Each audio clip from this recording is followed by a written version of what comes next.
Viral istri curhat kelakuan suami, tiap ribut buang beras ke WC. Sebut biar aku sama anak gak bisa makan.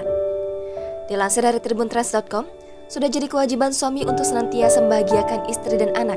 Tak jarang kita dibuat kecewa dengan sikap pasangan kita. Seperti halnya wanita ini yang curhat mengenai kelakuan buruk pasangannya. Wanita bernama Nana Orlin ini curhat di TikTok tentang kelakuan buruk suaminya. Nana Orlin mengungkapkan suaminya kerap bersikap kasar saat mereka bertengkar.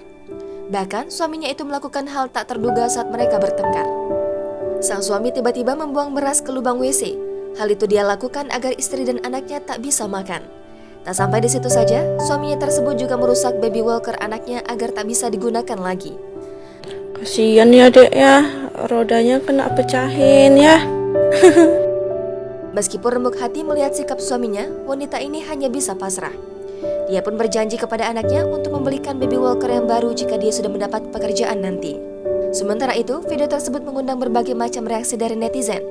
Tak sedikit netizen memberikan semangat dan dukungan untuk wanita tersebut dalam menghadapi suaminya.